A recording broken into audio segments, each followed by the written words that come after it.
الحمد لله رب العالمين. الحمد لله حمدا كثيرا طيبا مباركا فيه كما يحب ربنا جل وعلا. الحمد لله حمدا يوافي نعمه ويكافي مزيدا. يا ربنا لك الحمد كما ينبغي لجلال وجهك وعظيم سلطانك. اللهم صل وسلم وبارك وأنعم على نبينا وحبيبنا وسيدنا محمد وعلى آله الطيبين الطاهرين وعلى أصحابه الأكرمين. أما بعد، أعوذ بالله من الشيطان الرجيم. بسم الله الرحمن الرحيم. قل يا أيها الناس قد جاءكم الحق من ربكم فمن اهتدى فإنما يهتدي لنفسه ومن ضل فإنما يضل عليها وما أنا عليكم بوكيل. സഹോദരങ്ങളെ, കാരുണ്യവാനായ അള്ളാഹുവിൻ്റെ രക്ഷയും സമാധാനവും കൃപയും നമ്മിലെല്ലാം സദാ വർഷിക്കുമാറാവട്ടെ. കേരള നദവത്തുൽ മുജാഹിദീൻ മർക്കസു ദഅവ ധർമ്മപദം എന്നുള്ള ടൈറ്റിലിൽ കേരളത്തിൽ അങ്ങോളം ഇങ്ങോളം അതിൻ്റെ എല്ലാ യൂണിറ്റ് തലങ്ങളിലും മെമ്പർമാരെ, കുടുംബങ്ങളെ വിളിച്ചു ചേർത്ത് ഒരുമിച്ച് കൂട്ടി അവരുടെ വിശ്വാസരംഗത്തും കർമ്മരംഗത്തും അതുപോലെ സ്വഭാവരംഗത്തും അങ്ങനെ വിവിധ തലങ്ങളിലുള്ള നന്മയ്ക്ക് വേണ്ടി, വല്ല പോരായ്മകളുമുണ്ടെങ്കിൽ അത് തിരുത്താൻ വേണ്ടി വലിയ ഒരു വിശ്വാസരംഗത്തും കർമ്മരംഗത്തുമുള്ള ഒരു മാറ്റം ഒരു വിശ്വാസിക്ക് അനിവാര്യമായും ഉണ്ടാകേണ്ടതായിട്ടുള്ള മാറ്റമുണ്ടാകുന്നതിന് വേണ്ടി അതിനുള്ള ഒരു പ്രക്രിയയാണ് സത്യത്തിൽ ധർമ്മപദം എന്ന് പറയുന്നത്. സഹോദരങ്ങളെ,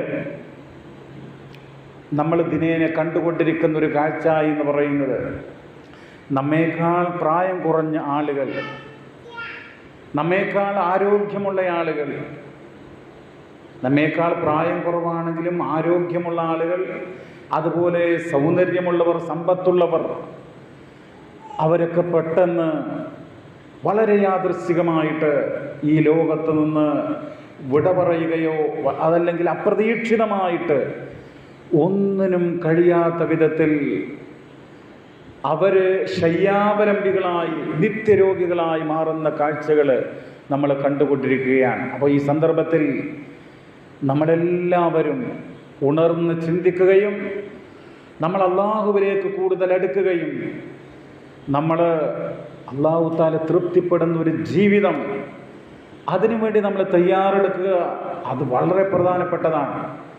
അതല്ല എങ്കിൽ വലിയ ദുരന്തമായിരിക്കും നമ്മുടെ ജീവിതത്തിൽ ഉണ്ടാകുക എന്നുള്ളതിലൊരു സംശയവും വേണ്ട. നോക്കൂ, നമ്മളിപ്പോൾ ഈ ക്ലാസ്സിന് ഒരുമിച്ച് കൂടി.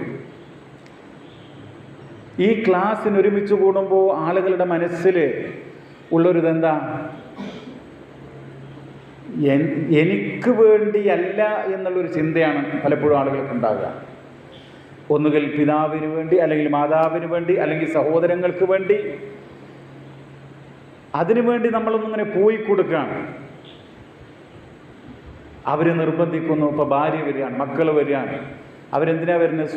അള്ളാഹിൻ്റെ തൃപ്തി നേടി എൻ്റെ കർമ്മ പുസ്തകത്തിൽ എനിക്ക് ഒരു പോയിന്റ് കൂടാൻ, അതിനാണോ? അല്ല, നിർബന്ധിച്ചുകൊണ്ട് ഇഷ്ടമില്ലാതെ വരുന്ന ഒരു സ്വഭാവം.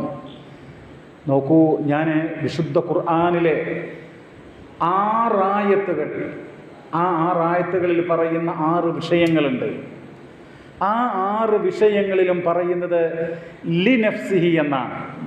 ലി നഫ്സിഹി എന്ന് പറഞ്ഞു കഴിഞ്ഞാൽ അതിൻ്റെ അർത്ഥം വളരെ ലളിതമാണ്, വളരെ സിമ്പിളാണ്. സ്വന്തത്തിന് വേണ്ടി എന്നാണ് അതിനെ അർത്ഥം, തനിക്ക് വേണ്ടി എന്നാണ് അതിനർത്ഥം. ആ 6 സംഭവങ്ങൾ ഒന്നെന്താ? ബസ്വാഇർ എന്നാണ്. ഒന്നാമത്തെ ഒരു കാര്യം ബസ്വാഇർ. ബസ്വീറത്ത് എന്നുള്ളതിൻ്റെ ബഹുവചനമാണ് ബസ്വാഇർ. എന്താണ് ഈ ബസ്വീറത്ത് എന്ന് പറഞ്ഞു കഴിഞ്ഞാൽ തഫ്സീറുകളിലൊക്കെ കൊടുത്തിട്ടുള്ള അർത്ഥം നൂറുൽ ഖൽബ്, ഹൃദയത്തിൻ്റെ പ്രകാശം. എങ്ങനെയാണ് ഹൃദയത്തിന് പ്രകാശമുണ്ടാകുക? അത് കേവലം ലൈറ്റ് കൊണ്ടോ അങ്ങനെയല്ല, മറിച്ച് ഈമാന് കൊണ്ടും അമലുസ്വാലിഹാത്തുകൾ കൊണ്ടും എൻ്റെയും നിങ്ങളുടെയും ഹൃദയത്തിലൊരു പ്രകാശമുണ്ടാകണം. ആ പ്രകാശമുണ്ടാകാൻ എങ്ങനെയാണ് അതിന് കഴിയുക? നമുക്ക് കഴിയുക പരിശുദ്ധ ഖുർആൻ കൊണ്ടാണ് കഴിയുക. അല്ലാഹു സുബ്ഹാനഹു വ തആല പറഞ്ഞു 6 കാര്യങ്ങളിൽ ഒന്നാമത്തേതാണ് ഞാൻ സൂചിപ്പിക്കുന്നത്. ഖദ് ജാഅകും ബസ്വാഇറു മിർ റബ്ബിക്കും, തീർച്ചയായും നിങ്ങളുടെ റബ്ബിങ്കൽ നിന്ന് നിങ്ങൾക്ക് ബസ്വാഇർ വന്നിട്ടുണ്ട്. ബസ്വാഇർ, ബസ്വീറത്ത് എന്ന് പറഞ്ഞാൽ ഉൾക്കാഴ്ച നൽകുന്ന. നോക്കൂ, ഉൾക്കാഴ്ച നൽകുന്ന എന്ന് പറഞ്ഞാൽ നമ്മുടെ വിശ്വാസ രംഗത്ത്, നമ്മുടെ പെരുമാറ്റ രംഗത്ത്, സാമ്പത്തിക രംഗത്ത്, കുടുംബരംഗത്ത്, വ്യാപാര വാണിജ്യ രംഗത്ത്, നമ്മൾ എല്ലാ രംഗങ്ങളിലും എങ്ങനെ നിലകൊള്ളണം എന്നുള്ളതിനുള്ള വ്യക്തമായ കാഴ്ചപ്പാട്, അതാണ് ബസീറത്ത്, ബസ്വാഇർ. ആ ബസീറത്ത് നിങ്ങളുടെ രക്ഷിതാവിങ്കിൽ നിന്ന് വന്നിട്ടുണ്ട്. ഫമൻ അബ്സ്വറ ഫലിനഫ്സി, അല്ലാഹു തആല പറയാൻ കണ്ടോ, ആരെങ്കിലും ഈ ഉൾക്കാഴ്ച സ്വീകരിച്ചാൽ അത് സ്വന്തത്തിന് വേണ്ടിയാണെന്നാണ്. അപ്പോൾ നമ്മളിത് ചെയ്താൽ, നമ്മൾ ഈ വിശുദ്ധ ഖുർആനിലേക്ക് മടങ്ങിയാൽ, അതിൻ്റെ ആശയം സ്വീകരിച്ചാൽ അത് സ്വന്തത്തിന് വേണ്ടിയാണ് എന്നുള്ളതാണ്.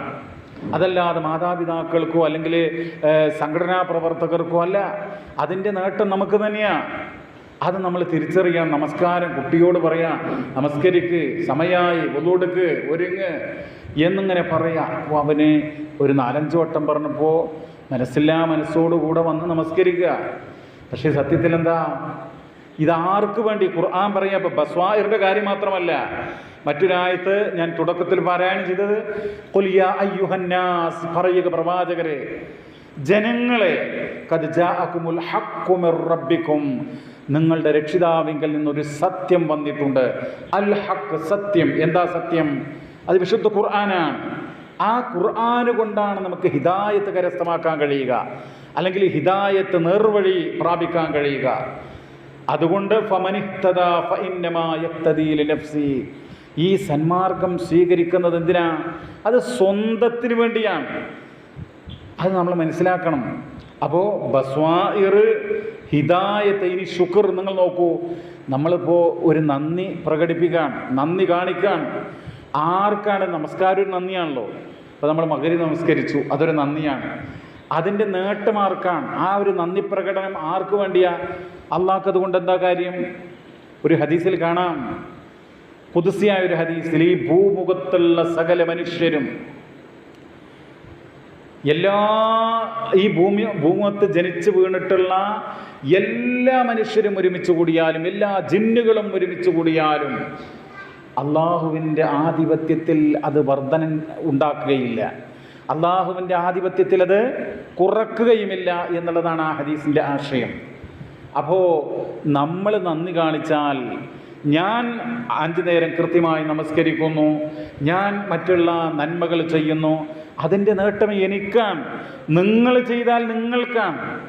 അപ്പോൾ നമ്മൾ ഓരോ കർമ്മം ചെയ്യുമ്പോഴും നമ്മുടെ മനസ്സിലുള്ള വികാരം എന്തത്? എനിക്ക് വേണ്ടിയാണ് എന്നുള്ള ചിന്ത നമുക്കുണ്ടാവണം. അതാണ് സഹോദരങ്ങളെ പരിശുദ്ധ ഖുർആനിൽ വമൻ ശകറ ഫഇന്നമാ യശ്കുറു ലിനഫ്സി, മഹാനായ ലുഖ്മാൻ അലൈഹിസ്സലാം തൻ്റെ മകനോട് നൽകുന്ന ഉപദേശങ്ങളിൽ വളരെ പ്രധാനപ്പെട്ട ഒന്നാണ്, ആര് നന്ദി ചെയ്യുന്നുവോ അത് അവന് സ്വന്തത്തിന് വേണ്ടിയാണ്. ആ ഒരു ബോധം നമ്മുടെ മനസ്സിൽ അരക്കിട്ടുറപ്പിക്കണം എന്നാണ് പറയാനുള്ളത്. അപ്പോൾ ബസീറത്ത്, ഹിദായത്ത്, പല ആളുകളും ദുർമാർഗത്തിലാണ്. ആ ദുർമാർഗം എന്ന് നമ്മുടെ നാട്ടിൽ അല്ലെങ്കിൽ ലോകത്തിൻ്റെ പല ഭാഗത്ത് എന്തെല്ലാം രൂപത്തിൽ വഴികേടിലായിക്കൊണ്ട് ജനങ്ങൾ അധപ്പതനത്തിൻ്റെ വലിയ അഗാധ ഗർത്തത്തിൽ പതിച്ചിരിക്കുന്നു. ഇപ്പോൾ നമ്മുടെ സമൂഹത്തിൽ നമുക്കറിയാം, ഞാൻ കഴിഞ്ഞ ഒരു വർഷമായിട്ട് സൗദി അറേബ്യയിലെ മിനിസ്ട്രി ഓഫ് ജസ്റ്റിസിൽ ട്രാൻസ്ലേറ്ററായിട്ട് വർക്ക് ചെയ്യാണ്. അതായത് കോടതികളിൽ പരിഭാഷ. സഹോദരങ്ങളെ, വിദേശ രാജ്യങ്ങളിലേക്ക്, സൗദി അറേബ്യയിലേക്ക് കുടുംബത്തിന് വേണ്ടി അരി വാങ്ങാൻ വേണ്ടിയിട്ട് ജോലിക്ക് പോയിട്ടുള്ള ചുറുചുറുക്കുള്ള ചെറുപ്പക്കാർ, സൗന്ദര്യമുള്ള ആരോഗ്യമുള്ള ചെറുപ്പക്കാർ, അതിൽ പലരും ഇന്ന് അവിടെ ജയിലിനകത്താണ്. ചില ആളുകൾക്ക് 5 വർഷം വിധി, തടവ് ശിക്ഷ. നമ്മുടെ ഈ കേരളത്തിൽ ഇലക്ഷൻ നടന്നല്ലോ, നിയമസഭാ ഇലക്ഷൻ. അന്ന് ഉച്ചക്ക് സൗദി സമയം 12:30 ഒരു കോടതി സിറ്റിംഗ് ഉണ്ടായിരുന്നു. 2 മലയാളി യുവാക്കൾക്ക് വധശിക്ഷയ്ക്ക് വേണ്ടി ജഡ്ജി വിധിക്കുകയുണ്ടായി. എന്താ കാരണം? 1 ലക്ഷത്തിനടുത്ത് ഏകദേശം 1 ലക്ഷം മില്ലി ലിറ്ററുള്ള മയക്കുമരുന്ന് ദ്രാവകം സൗദി അറേബ്യയിലേക്ക് കടത്തിയതിൻ്റെ പേര്. അപ്പോൾ എത്രയോ ആളുകൾ അങ്ങനെ വഴികേടിലായിട്ടൊരു ഉദാഹരണം പറഞ്ഞു മാത്രം. വഴികേടിലാണ് പലരും. അപ്പോൾ ആര് ഹിദായത്തിൻ്റെ നന്മയിലേക്ക് വരുന്നുവോ അത് അവന് വേണ്ടിയാണ്.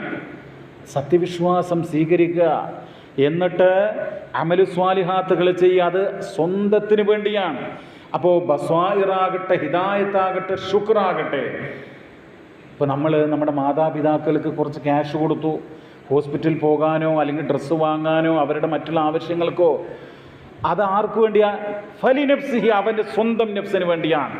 ഞാനിതാ പള്ളി പുനർനിർമ്മാണമുണ്ട്, അല്ലെങ്കിൽ നമ്മുടെ ഇതുപോലെയുള്ള ക്യാമ്പുകളുണ്ട്, ക്ലാസ്സുകളുണ്ട്, അതിനുവേണ്ടി ഞാൻ സമ്പത്ത് കൊടുക്കുന്നു, പണം കൊടുക്കുന്നു, ഒരു 10-500 കൊടുക്കുന്നു. അതെന്തിനു വേണ്ടിയാണ്? സ്വന്തത്തിന് വേണ്ടിയാണ്. നമ്മളിതിന് പ്രത്യേകം കുളിച്ചൊരുങ്ങി ഡ്രസ്സെടുത്ത് ഇങ്ങോട്ട് വന്ന് ഹാജരാകുന്നു, സ്വന്തത്തിന് വേണ്ടിയാണ്. ഖുർആൻ 6 സ്ഥലങ്ങളിലാണത് പറയുന്നത്. ഒന്ന് ബസീറത്ത്, ഒന്ന് ഹിദായത്ത്, മറ്റൊന്ന് ശുക്ർ. ഇനി നിങ്ങൾ നോക്കൂ, തസ്കിയത്ത്. തസ്കിയത്ത് എന്ന് പറഞ്ഞാൽ ആത്മാവിനെ ശുദ്ധീകരിക്കുക. ഒരു വസ്ത്രം കഴുകി ശുദ്ധീകരിക്കുന്നത് പോലെ നമ്മുടെ മനസ്സിനെ കഴുകി ശുദ്ധീകരിക്കാൻ ആ ഒരു പ്രതിഭാസത്തിനാണെന്ന് പറയുക തസ്കിയത്ത് എന്ന് പറയുക.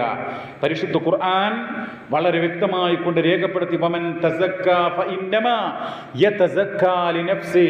നമ്മളെ മനസ്സിനെ കഴുകി ശുദ്ധീകരിക്കുക. എന്തെല്ലാം ചെളികളും കറകളുമാണ് നമ്മുടെ മനസ്സിനകത്ത്, അതിൽ നിന്നൊക്കെ കഴുകി ശുദ്ധീകരിച്ച് എല്ലാ നിലക്കും അല്ലാഹു ഇഷ്ടപ്പെടുന്ന പരിപാവനമായൊരു മനസ്സായി മാറാൻ നമ്മൾ അതിന് തയ്യാറായി കഴിഞ്ഞാൽ അതാർക്ക് വേണ്ടിയാ? സ്വന്തത്തിന് വേണ്ടിയാണ്.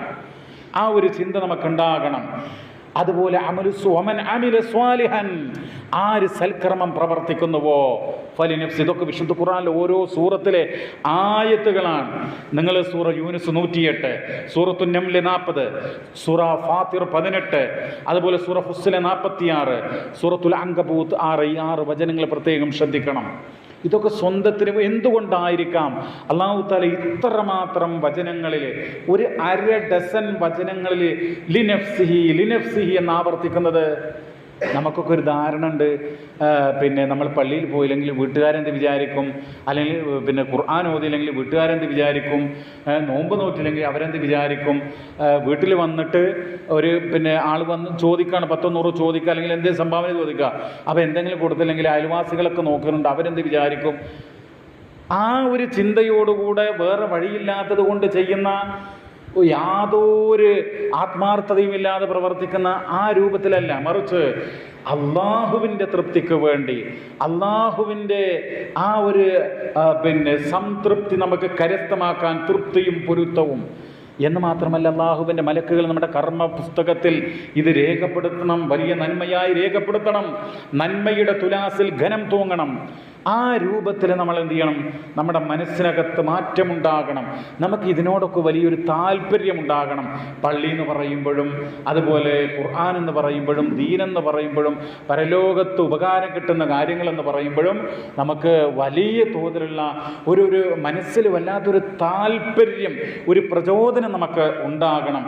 അതാണ് വിശുദ്ധ ഖുർആൻ പറയുന്നത്. എന്ന് നോക്കൂ നിങ്ങൾ, ജിഹാദ് വമൻ ജാഹദ ഫഇന്നമാ യുജാഹിദു ലിനഫ്സി. ഖുർആൻ പറയാണ്, ആര് ധർമ്മസമരം നടത്തുന്നുവോ. ജിഹാദ് എന്ന് പറയുമ്പോൾ തിന്മകളോട്, അധർമ്മങ്ങളോട് ഉള്ള ഒരു വിശുദ്ധ സമരമാണ് ജിഹാദ്. ജിഹാദ് നമ്മുടെ മനസ്സിനോട് ചിലപ്പോൾ നമ്മൾ ജിഹാദ് നടത്തേണ്ടി വരും. മനസ്സ് പലതും പറയും, തിന്മ ചെയ്യാൻ പ്രേരിപ്പിക്കും. അപ്പം നമ്മൾ അവിടെ പോരാട്ടം നടത്തണം. എന്താണ് പോരാട്ടം? മിസൈൽ കൊണ്ടാണോ? അല്ല, ഈമാന് കൊണ്ട് നമ്മൾ എന്ത് ചെയ്യണം? മനസ്സിനോട് പോരാട്ടം നടത്തണം. അങ്ങനെ നമ്മൾ എന്ത് ചെയ്യണം? വിജയിക്കണം. അതെന്തിനു വേണ്ടിയാണ്? സ്വന്തത്തിന് വേണ്ടിയാണ്. അപ്പോൾ സ്വന്തത്തിനാണ് എന്നുള്ളൊരു ചിന്ത നമുക്കുണ്ടാവണം. നോക്കൂ നിങ്ങൾ, ഞാൻ നേരത്തെ മയക്കുമരുന്നിനെ കുറിച്ച് പറഞ്ഞല്ലോ. കുറേ ആളുകൾ ദുർമാർഗത്തിൽ അകപ്പെട്ടിട്ടുള്ള എങ്ങനെയാ നമുക്കറിയാം. എക്സ് മുസ്ലിം കൂട്ടായ്മ, അവരെക്കുറിച്ചുള്ള വാർത്തകളൊക്കെ നിങ്ങൾക്ക് യഥേഷ്ടം അറിയുന്നത് കൊണ്ട് ഞാൻ കൂടുതൽ പറയുന്നില്ല. സഹോദരങ്ങളെ, വളരെ വഴിപിഴച്ചിട്ടുള്ള ഒരു വിഭാഗം നമ്മുടെ സമൂഹത്തിൽ വളർന്നു വന്നുകൊണ്ടിരിക്കുന്നുണ്ട്. അവർക്ക് ദീൻ എന്ന് പറഞ്ഞാൽ പുച്ഛമാണ്, ഖുർആൻ എന്ന് പറഞ്ഞാൽ പുച്ഛമാണ്. അവർക്ക് മതം അറുപഴഞ്ചനാണ്. അവർക്ക് മാതൃപിതൃ ബന്ധം, കുടുംബ ബന്ധം, അതുപോലെ ഖുർആനിൻ്റെ സംസ്കാരം എന്നൊക്കെ പറഞ്ഞാൽ അവർക്ക് വളരെ കാലപ്പഴക്കം കഴിഞ്ഞിട്ടുള്ള, എക്സ്പയേർഡ് ആയിട്ടുള്ള ഒന്നാണ് സത്യത്തിൽ. എന്തുകൊണ്ട് അങ്ങനെ സംഭവിച്ചു എന്ന് ചോദിച്ചാൽ അവർക്ക് ഹിദായത്ത് ലഭ്യമായിട്ടില്ല. അപ്പോൾ നമ്മൾ ഈ മാർഗത്തിലേക്ക് വരികയും ഈ മാർഗത്തിൽ അടിയുറച്ച് മുന്നോട്ട് പോകാൻ അള്ളാഹുവിനോട് പ്രാർത്ഥിക്കുകയും ഒക്കെ ചെയ്യുമ്പോഴാണ് അള്ളാഹിൻ്റെ അടുക്കുന്നുള്ള തൗഫീഖ് ഉണ്ടാകുക, നമുക്ക് ഹിദായത്ത് കിട്ടുക. ഇവിടെ നമ്മുടെ സമൂഹത്തിൽ നിങ്ങൾ നോക്കൂ, ഒരുപാട് ആളുകൾ അന്ധവിശ്വാസത്തിലല്ലേ, ഷിർക്കിലല്ലേ. എന്തെങ്കിലും സംശയമുണ്ടോ? നമ്മൾ മുദബ്ബിറുൽ ആലമാണ്, മരണപ്പെട്ടു പോയിട്ടുള്ള ഒരാൾ. എന്താ അദ്ദേഹത്തിൻ്റെ പേര്? CM മടവൂര് നമ്മൾ കേൾക്കാറുണ്ട്. എന്താ ഈ മുദബ്ബിറുൽ ആലം എന്ന് പറഞ്ഞാൽ? ലോകം നിയന്ത്രിക്കുന്നവൻ. അപ്പോൾ നമസ്കരിക്കുന്ന, അതുപോലെ ദീനിൻ്റെ ഷിആറുകളുള്ള കുറേ ഉസ്താദുമാരും ആളുകളൊക്കെ വന്ന് പറയുന്നത് എന്താ? ഈ CM മടവൂരെന്ന് പറയുന്ന ആൾ മുദബ്ബിറുൽ ആലമാണ്, ലോകം നിയന്ത്രിക്കുന്നവനാണെന്ന് പറഞ്ഞു. അതിനെ വിമർശിച്ച് അങ്ങനെ കുറേ അവരിൽപ്പെട്ട ആളുകൾ തന്നെ ചോദ്യം ചെയ്യാൻ തുടങ്ങി. അപ്പോൾ അവരൊന്നുകൂടെ ഒരു പടി കൂടെ ഉയർന്നു. എന്താ പറഞ്ഞത്? CM പടച്ചോൻ തന്നെയാണ് എന്ന് പറഞ്ഞിട്ട് ഗാനങ്ങൾ ഇറക്കി. CM മടവൂര് എന്ന് പറയുന്ന ഏതാണ്ട് ഒരു 10-20 കൊല്ലങ്ങൾക്ക് മുമ്പ് മരണപ്പെട്ടു പോയിട്ടുള്ള ഒരാൾ, അദ്ദേഹം പടച്ചവനാണ്, അതേ പടച്ചോൻ എന്ന് പറഞ്ഞിട്ട് പാട്ടിറക്കി ഉണ്ടായവർ. അപ്പോൾ വഴികേടിലാണ് അവർ. അത്തരം വിശ്വാസമുള്ള ആളുകൾ യാതൊരു സംശയവും വേണ്ട, വഴികേടിലാണ്. അപ്പോൾ ഈ ഖുർആൻ എന്ന് പറയുന്നത് ശുദ്ധമായിട്ടുള്ള ഇസ്ലാമിക വിശ്വാസം നമുക്ക് പകർന്നു നൽകുന്നു. ഖുർആൻ എന്ന് പറയുന്നത് ഏകദൈവ വിശ്വാസം, കറകളഞ്ഞ ഏകദൈവ വിശ്വാസം. അല്ലാഹുവല്ലാത്തവർക്ക് ഒരു ഇബാദത്തിൻ്റെ അംശവും സമർപ്പിച്ചുകൂടാ. അത് ഇതുപോലെ മറമാടപ്പെട്ട് കിടക്കുന്ന, മരണപ്പെട്ടു പോയ മഹാത്മാക്കളാകട്ടെ, ഔലിയാക്കളാകട്ടെ, അമ്പിയാക്കളാകട്ടെ, ജിന്നാകട്ടെ, മലക്കാകട്ടെ, അവർക്കൊന്നും തന്നെ ആരാധനകൾ, ഇബാദത്തുകൾ സമർപ്പിച്ചുകൂടാ, നേർച്ചകൾ സമർപ്പിച്ചുകൂടാ. പരിശുദ്ധനായ ഏകനായ റബ്ബിന് മാത്രം. ഞാനൊരു ചോദ്യം ചോദിക്കട്ടെ, എല്ലാവരും ശ്രദ്ധിക്കുക. അതായത്, പടച്ച റബ്ബേ, ഞങ്ങൾ നിന്നെ മാത്രമാണ് ആരാധിക്കുന്നത്, നിന്നോട് മാത്രമാണ് അഭൗതികമായ സഹായം തേടുന്നത് എന്ന് പറയുന്ന ഒരായത്ത് ആർക്കാ പറയാൻ കഴിയുക? പറഞ്ഞോളൂ, ആരെങ്കിലും പറയും. നമ്മൾ സത്താർ ഭായ് പറഞ്ഞു. എന്താണത്? ഇയ്യാക നഅ്ബുദു വ ഇയ്യാക നസ്തഈൻ. പരിശുദ്ധ ഖുർആനിലെ 1-ാമത്തെ അധ്യായമായ സൂറത്തുൽ ഫാത്തിഹയിലെ ഒരു വചനമാണ്. അതാണ് നമ്മുടെ ആദർശത്തിൻ്റെ അടിത്തറ എന്ന് പറയുന്നത്. നമ്മൾ നമസ്കാരത്തിൽ എത്ര തവണ ആവർത്തിക്കുന്നത്? ഞങ്ങൾ നിന്നെ മാത്രം ആരാധിക്കുന്നു എന്ന് പറഞ്ഞാൽ പിന്നെ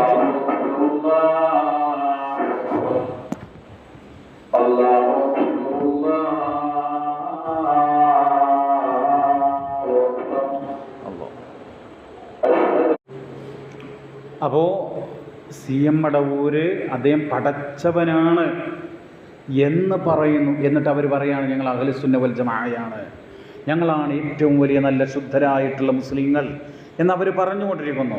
എന്തൊരു വിരോധാഭാസമാണ്! ഇനി അത് മാത്രമാണോ? നിങ്ങൾ നോക്കൂ, ഞാൻ എൻ്റെ വീടിൻ്റെ സമീപത്ത് ഞങ്ങളുടെ ഒരു ചെറിയ കുടുംബത്തിൽപ്പെട്ട ഒരു ആൾ മരണപ്പെടേണ്ടായി. ഒരു വൃദ്ധയായിട്ടുള്ള സ്ത്രീ, അവരുടെ ഭർത്താവ് എന്നോ മരണപ്പെട്ടിട്ടുണ്ട്, മകനും കുറേ മുമ്പ് മരണപ്പെട്ടിട്ടുണ്ട്, ആങ്ങളമാർ കുറച്ചപ്പുറത്താണ്. എന്നിട്ട് ആരാരുമില്ലാത്ത അവർ ചുറ്റുപാടുള്ള ബന്ധുക്കളും അയൽവാസികളൊക്കെ അവർ സഹായിച്ച് ജീവിക്കുകയാണ്. എന്നിട്ട് എൻ്റെ പ്രിയപ്പെട്ടവരെ, അവർ മരണപ്പെട്ടിട്ട് ദിവസേന മൗലീദാണ്. നമ്മൾ ആലോചിക്കണം, ആളുകൾ എത്രമാത്രം വഴികേടിലാണെന്നാണ് ഞാൻ സൂചിപ്പിക്കുന്നത്, ദുർമാർഗത്തിലാണ്.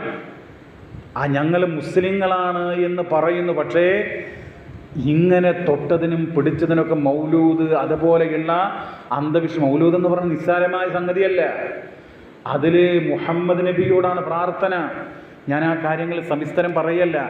അപ്പോൾ നമ്മുടെ ചുറ്റുപാടിലുള്ള അനേകമായിരം ആളുകൾ, ആയിരം മാത്രമല്ല ലക്ഷോപലക്ഷം ആളുകൾ ഷിർക്കിലാണ്. അപ്പോൾ പരിശുദ്ധ ഖുർആൻ കൊണ്ട് തൗഹീദിൻ്റെ ആ സുന്ദരമായ വിശ്വാസം നുകരുവാൻ, അതാണ് നമ്മുടെ പ്രസ്ഥാനത്തിൻ്റെ പ്രത്യേകത. കേരള നെതുവത്തുൽ മുജാഹിദീൻ മർക്കസുദ് ദഅവയുടെ പ്രത്യേകത എന്ന് പറഞ്ഞാൽ കലർപ്പില്ലാത്ത ശുദ്ധമായ ഏകദൈവ വിശ്വാസം.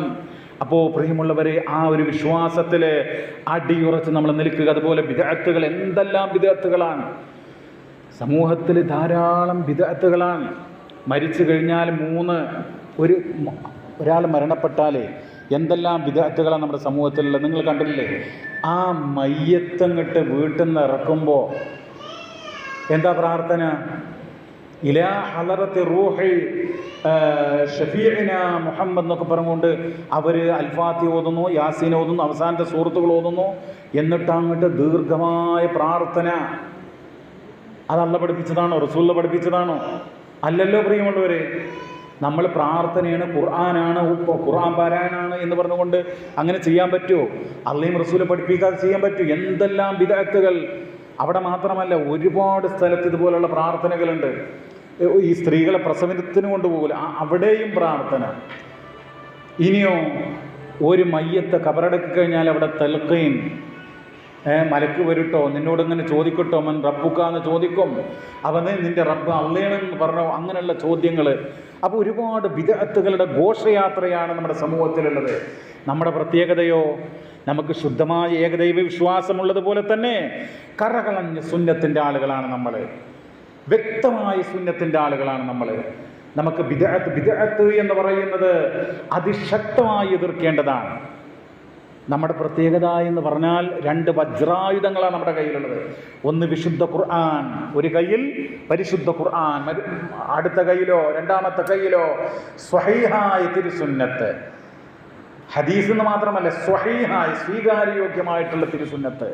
അപ്പോൾ ഈ ഷിർക്കിൽ നിന്നും ബിദ്അത്തുകളിൽ നിന്നും മാറി നിന്നുകൊണ്ട് ശുദ്ധ അള്ളാഹുവിൻ്റെ റസൂല് സ്വഹാബത്ത് കാണിച്ചു തന്ന മാർഗത്തിലൂടെ നമ്മൾ മുന്നോട്ട് പോകണം. എന്ന് മാത്രമല്ല, നമ്മുടെ ഇബാദത്തുകൾ എന്ത് ചെയ്യണം? അത് കൂടുതൽ നന്നാക്കണം. ഇഹ്സാനിനെ കുറിച്ച് കേട്ടിട്ടില്ലേ? അതായത് അൻ തഅബുദല്ലാഹ കഅന്നക തറാഹു, നീ അള്ളാഹുവിനെ കാണുന്നു എന്നുള്ള ഉറച്ച ബോധത്തോടുകൂടെ, കഅന്നക തറാഹു ഫഇൻ ലം തകു തറാഹു, നീ അള്ളാഹിനെ കാണുന്നില്ലെങ്കിലും അള്ളാഹ് കാണുന്നുണ്ട് എന്നുള്ള ബോധത്തോടുകൂടെ ഫഇന്നഹു യറാക, അവൻ നിന്നെ കാണുന്നു. ആ രൂപത്തിൽ കൃത്യമായി കൊണ്ട് തുടക്കം മുതൽ അവസാനം വരെ പൂർണ്ണ ശ്രദ്ധയോടുകൂടെ നമസ്കാരമാകട്ടെ, മറ്റുള്ള ഇബാദത്തുകളാകട്ടെ, എല്ലാം ആ ഒരു നല്ല മനസ്സോടുകൂടെ ചെയ്യുക. പരിശുദ്ധ ഖുർആനിൽ സൂറത്തുൽ മുഅ്മിനൂനിൽ അമ്പിയാക്കളെ കുറിച്ച് പറയുന്നു, അവരുടെ നന്മകളെക്കുറിച്ച് പറയുന്നു. അവർ രാവും പകലുമൊക്കെ അള്ളാഹുവിൻ്റെ മാർഗത്തിൽ ചെയ്തിട്ടുള്ള പുണ്യകർമ്മങ്ങളെക്കുറിച്ച് പറയുന്നു. ആ കർമ്മങ്ങൾ ചെയ്യുമ്പോൾ അവരുടെ മനസ്സിലുണ്ടായിരുന്ന വിചാരം അതെന്താണെന്നറിയോ? റബ്ബ് ഇത് സ്വീകരിക്കുമോ? ഇതിൽ വല്ല കോട്ടങ്ങളും സംഭവിച്ചിട്ടുണ്ടോ? വല്ല പോരായ്മകളും ഉണ്ടായിട്ടുണ്ടോ എന്നുള്ളതാണ്. ഇന്നല്ലദീനഹും മിൻ ഖശ്യതി റബ്ബിഹിം മുഷ്ഫിഖൂൻ, പരിശുദ്ധ ഖുർആനിൽ സൂറത്തുൽ മുഅ്മിനൂനിൽ പറയാണ്, അവർക്ക് ഭയമായിരുന്നു. നന്നായിട്ട് ആരാധനാ കർമ്മങ്ങൾ ചെയ്യുന്നു, മറ്റുള്ള നന്മകൾ ചെയ്യുന്നു, എന്നിട്ടും അവരുടെ മനസ്സിനെ അലട്ടാണ്, ഇതിൽ വല്ല പോരായ്മകളുമുണ്ടോ? അത് സ്വീകരിക്കാനുള്ള അവരുടെ മനസ്സിൻ്റെ ഒരു ആഗ്രഹം അത് നമ്മൾ മനസ്സിലാക്കണം. നമ്മളൊക്കെ ഇബാദത്ത് ചെയ്യുമ്പോൾ ആ ഒരു വിധത്തിലായിരിക്കണം. നമ്മളിപ്പോൾ നമസ്കരിക്കുന്നു, സുന്നത്ത് നമസ്കരിക്കുന്നു, ഇതൊക്കെ ചെയ്യുമ്പോൾ ഇതിൽ വല്ല കോട്ടങ്ങളുമുണ്ടോ എന്ന് നമ്മൾ ചിന്തിക്കുകയും അതില്ലാതാകാൻ ശ്രദ്ധിക്കുകയും എന്നിട്ട് അള്ളാഹുവിനോട് പ്രാർത്ഥിക്കുകയും ഒക്കെ ചെയ്യേണ്ടതുണ്ട് എന്നുള്ളതാണ്. നമസ്കാരത്തിൻ്റെ കാര്യം പ്രിയമുള്ളവരെ, ധർമ്മപദത്തിൽ ധർമ്മപദം എന്നാണല്ലോ നമ്മുടെ ഇതിൻ്റെ ഒരു തലക്കെട്ട്. ഇതിൽ സൂചിപ്പിക്കേണ്ടുന്ന പ്രധാനപ്പെട്ട കാര്യം അതൊന്നും നമസ്കാരത്തെക്കുറിച്ചാണ്. നമ്മുടെ സഹോദരിമാരുൾപ്പെടെ യുവാക്കൾ ഉൾപ്പെടെ ശ്രദ്ധിക്കേണ്ട കാര്യം എന്താ? നമസ്കാരത്തിൻ്റെ കാര്യത്തിൽ കണിശത പുലർത്തണം, വിട്ടുവീഴ്ച പാടില്ല. എവിടെയായിരുന്നാലും, ശരി, സ്കൂളിലാണെങ്കിലും ഫാക്ടറിയിലാണെങ്കിലും ഹോസ്പിറ്റലിലാണെങ്കിലും എവിടെയാണെങ്കിലും ശരി, കൃത്യമായിട്ട് സമയത്ത് നമസ്കരിക്കുക. നമസ്കാരം എന്ന് പറയുന്നത് ഇന്ന സ്വലാത്ത കാനത അലൽ മുഅ്മിനീന കിതാബം മൗഖൂത, സൂറത്തുൽ നിസായിൽ കാണാം.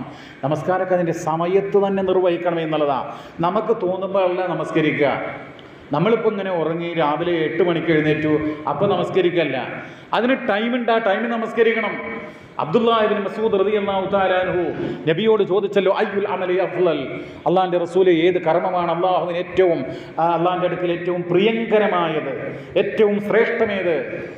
റസൂലുള്ളാഹി പറയുന്നത് അസ്വലാത്തു അലാ വഖ്തിഹാ, നമസ്കാരം അതിൻ്റെ സമയത്ത് തന്നെ നിർവഹിക്കുക എന്നുള്ളതാണ്. സമയത്ത് തന്നെ നിർവഹിക്കാനായിട്ട് നമ്മൾ ശ്രദ്ധിക്കണം. പക്ഷേ നമസ്കാരത്തിൻ്റെ കാര്യത്തിൽ നമ്മുടെ വളർന്നു വരുന്ന യുവാക്കൾ, നമ്മുടെയൊക്കെ വീട്ടിലോ പരിസരങ്ങളിലോ ഒക്കെ അങ്ങനത്തെ ആളുകൾ ഒരുപക്ഷെ ഉണ്ടാകാം. അതുകൊണ്ടാണ് ഞാനിത് പ്രത്യേകം ഉണർത്തുന്നത്. നമ്മളെന്ത് ചെയ്യണം? നമ്മുടെ മക്കളെ കൃത്യമായി നമസ്കരിക്കുന്നവരാകാൻ വേണ്ടിയിട്ട് അല്പം കണിശതയോടുകൂടി അവരെ ഉണർത്തേണ്ടതുണ്ട്. അതിൽ വിട്ടുവീഴ്ച പാടില്ല. അവർ നമസ്കരിക്കണം. അതല്ലെങ്കിൽ നാളെ നമ്മുടെ മക്കൾ, നമ്മുടെ പൊന്നോമനകൾ റബ്ബിൻ്റെ കോടതിയിൽ വലിയ അദാബിന് വിധേയമായിക്കൊണ്ട് ഒരിക്കലും നമുക്ക് താങ്ങാൻ കഴിയാത്ത അസഹ്യമായിട്ടുള്ള ദുഃഖവും ഖേദവും അനുഭവിക്കേണ്ടി വരും.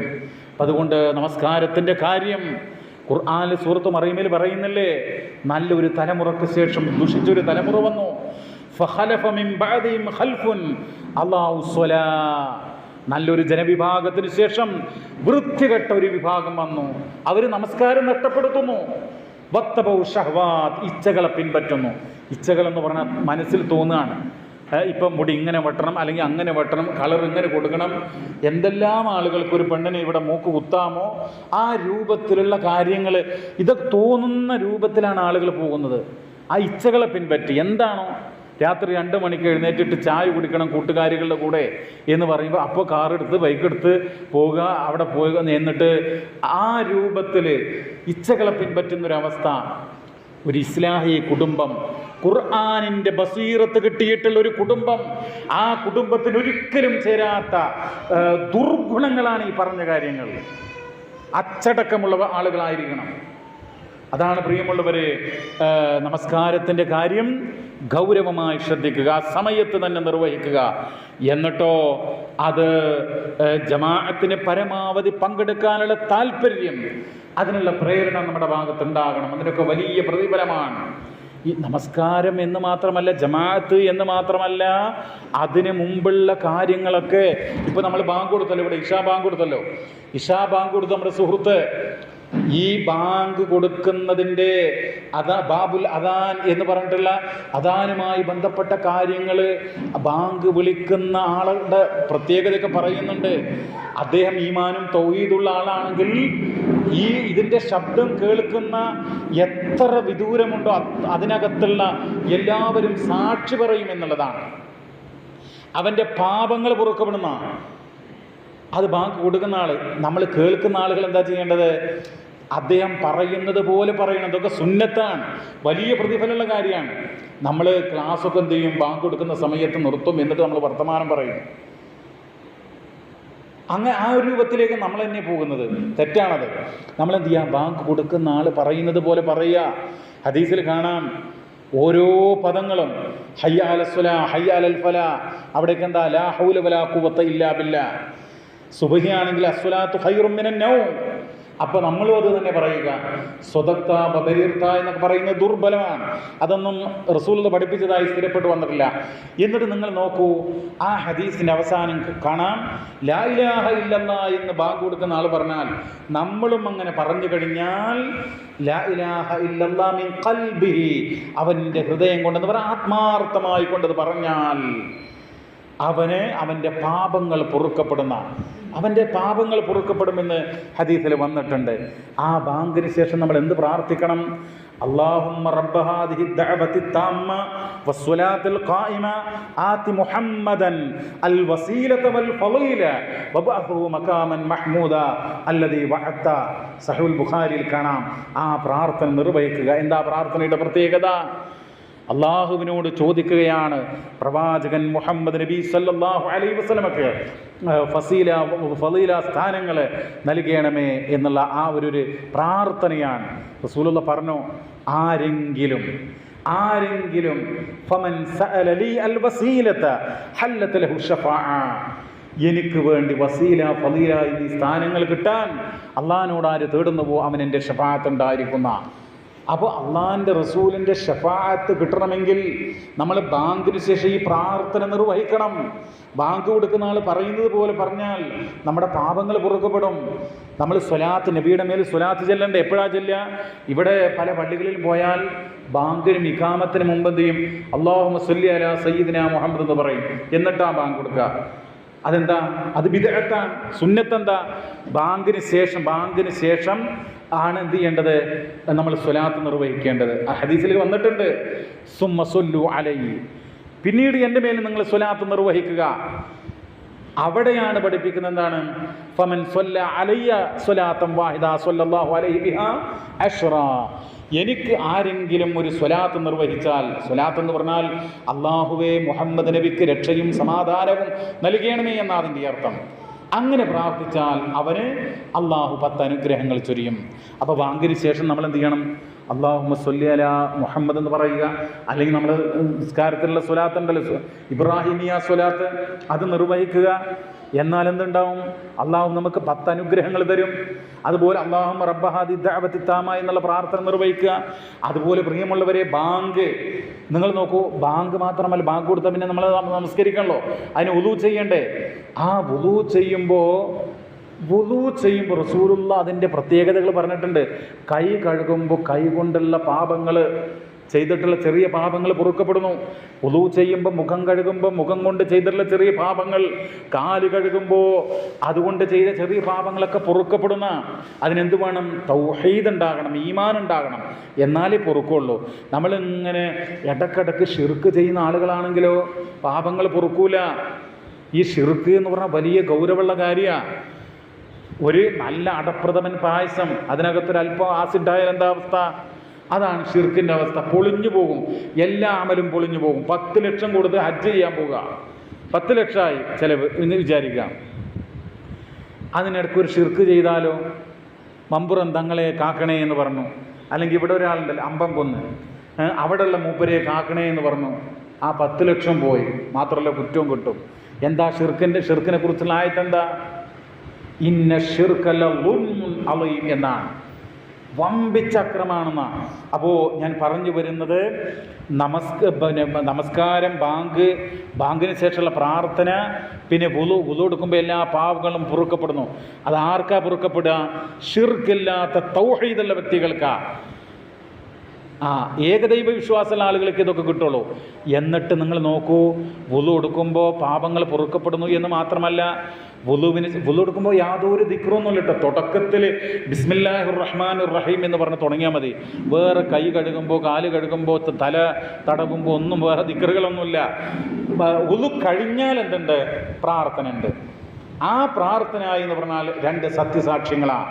അഷ്ഹദു അല്ലാ ഇലാഹ ഇല്ലല്ലാഹ് വഹ്ദഹു ലാ ശരീക ലഹു വഅഷ്ഹദു അന്ന മുഹമ്മദൻ അബ്ദുഹു വറസൂലുഹു. അത് ചൊല്ലിക്കഴിഞ്ഞാൽ സഹീഹ് മുസ്ലിമിൽ കാണാം, അവന് സ്വർഗത്തിൻ്റെ 8 കവാടങ്ങൾ തുറക്കപ്പെടും. അതിലിഷ്ടമുള്ള കവാടത്തിലൂടെ സ്വർഗത്തിൻ്റെ ഗേറ്റുകൾ അതിൽ ആ മനോഹരമായ 8 ഗേറ്റുകളിൽ ഇഷ്ടമുള്ളതിലൂടെ പ്രവേശിക്കാനുള്ള ഒരു ഉന്നതമായ ദറജ, ഒരു പദവി ആ വ്യക്തിക്ക് ഉണ്ടാവുന്ന. അപ്പോൾ ഞാനും നിങ്ങളിപ്പോൾ എന്താ ചിന്തിക്കേണ്ടത്? നമ്മൾ എല്ലാ സമയത്തും ഒളുകൊടുത്താൽ ആ പ്രാർത്ഥന നിർവഹിക്കാറുണ്ടോ?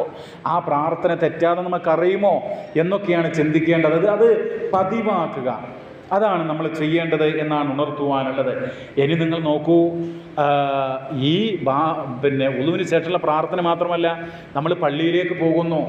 പുരുഷന്മാരൊക്കെ പള്ളിയിലേക്ക് പോകുകയാണെങ്കിൽ സ്ത്രീകൾ പോകണ്ടെന്നല്ല കേട്ടോ.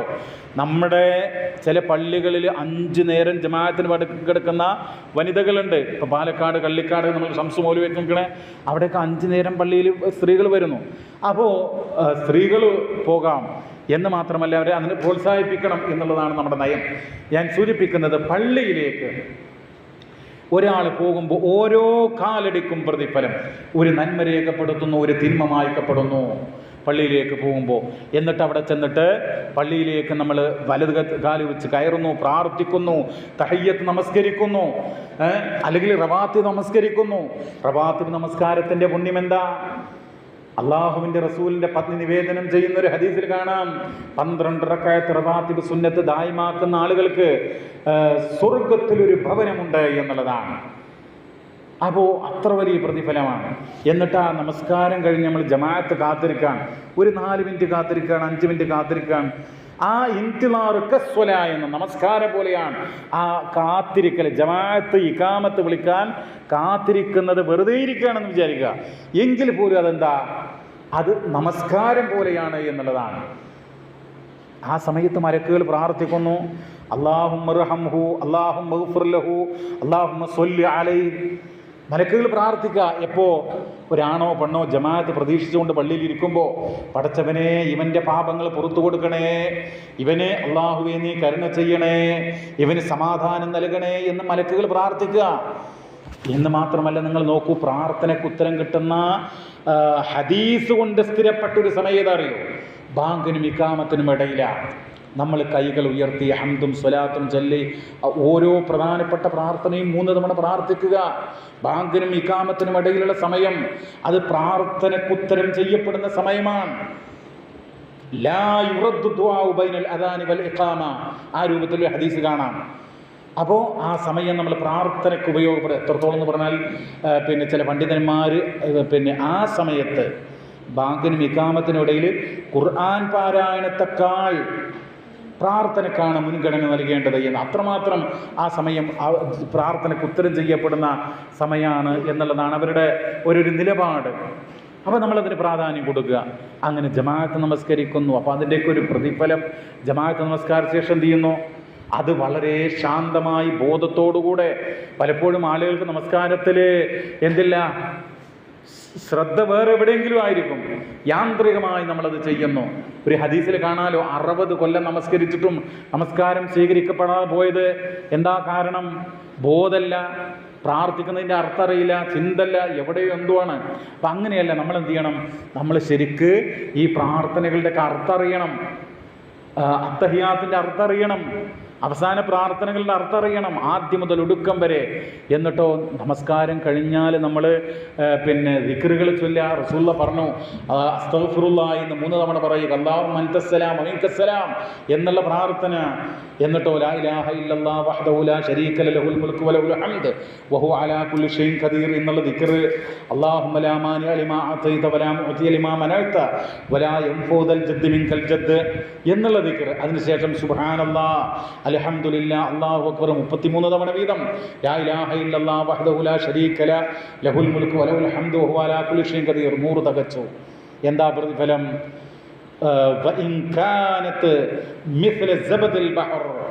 കടലിലെ നുരയോളം പാപങ്ങളുണ്ടെങ്കിലും അവൻ്റെ പാപങ്ങൾ പൊറുക്കപ്പെടുന്ന. അപ്പോൾ ഫർള് നമസ്കാര ശേഷം നമ്മൾ എന്ത് ചെയ്യുക? ഈ ദിക്റുകൾ ഇതൊക്കെ പ്രാവർത്തികമാക്കുക. നമ്മൾ ഒരു കേരള നിതുബത്തുൽ മുജാഹിദീൻ മർക്കസുദ്ദാവയുടെ പ്രവർത്തകൻ എന്നുള്ള നിലയ്ക്ക് പ്രത്യേകിച്ചും എല്ലാ മുസ്ലിങ്ങളും ഫോളോ ചെയ്യേണ്ടുന്ന കാര്യമാണ് ഞാൻ പറയുന്നത്. മനസ്സിലായല്ലോ? ഈ ദിക്റുകൾക്ക് ശേഷം നമ്മൾ പ്രാർത്ഥിക്കുക, അപ്പോഴും പ്രാർത്ഥിക്കുക. അങ്ങനെ പ്രാർത്ഥനകളൊക്കെ നമുക്ക് ഉണ്ടാവണം. ഞാൻ നേരത്തെ പറഞ്ഞ നമ്മുടെ സമൂഹത്തിൽ ഈ സമസ്തക്കാരെന്നൊക്കെ പറഞ്ഞാൽ അവർ ഒരുപാട് പ്രാർത്ഥനകൾ അള്ളാഹു അല്ലാത്തവരോട്, അതുപോലെ പലതരം പ്രാർത്ഥനകൾ. സ്വലാത്ത്, ഇവിടെ ഒരു സ്വലാത്ത് ഉണ്ട്, അതിന് സ്വലാത്തുൽ ഫാത്തിഹ എന്ന് പറയും. ചില ആളുകൾ നാരിയ സ്വലാത്ത് എന്ന് പറയും. നമുക്ക് അങ്ങനെയല്ല. നമുക്ക് അള്ളാഹിൻ്റെ റസൂല് പഠിപ്പിച്ചതുണ്ട്, നമുക്ക് അള്ളാഹിൻ്റെ റസൂല് പഠിപ്പിച്ച ദിക്റുകളുണ്ട്, അതുപോലെ സ്വലാത്തുണ്ട്. അത് മുറുകെ പിടിച്ച് നമ്മൾ മുന്നോട്ട് പോകുക പ്രിയമുള്ളവരെ. ഇനി നിങ്ങൾ നോക്കൂ, പരിശുദ്ധ ഖുർആനൊക്കെ നമ്മൾ എപ്പോഴാണ് മറിച്ച് നോക്കാറുള്ളത്? ഖുർആനുമായി ബന്ധപ്പെട്ട് പറയുന്ന കാര്യം ഒന്ന് എല്ലാ കാര്യങ്ങളും മാറ്റി വെച്ചിട്ട് നമ്മളെന്ത് ചെയ്യുക? കണ്ണുകൾ തുറന്ന് കാതുകൾ കൂർപ്പിച്ച് സ്വസ്ഥമായ മനസ്സോടുകൂടെ ഖുർആനിൻ്റെ പാരായണം ശ്രദ്ധിച്ച് കേൾക്കുക. അതിനാണ് അൽ ഇസ്തിമാ എന്ന് പറയുക. അതിന് നമ്മൾ സമയം കണ്ടെത്തണം. മറ്റെല്ലാം എന്തെങ്കിലും വർക്ക് ചെയ്യുമ്പോൾ കേൾക്കല്ല, ഒന്ന് എല്ലാം മാറ്റി വെച്ചിട്ട് ഒരു 10 ആയത്തിൻ്റെ പാരായണമെങ്കിലും നമ്മൾ ഒന്ന് പാരായണം കേൾക്കുന്നൊരു സ്വഭാവം. അതുപോലെ നമ്മൾ പാരായണം ചെയ്യുന്ന തിലാവത്ത് എന്ന് പറയും.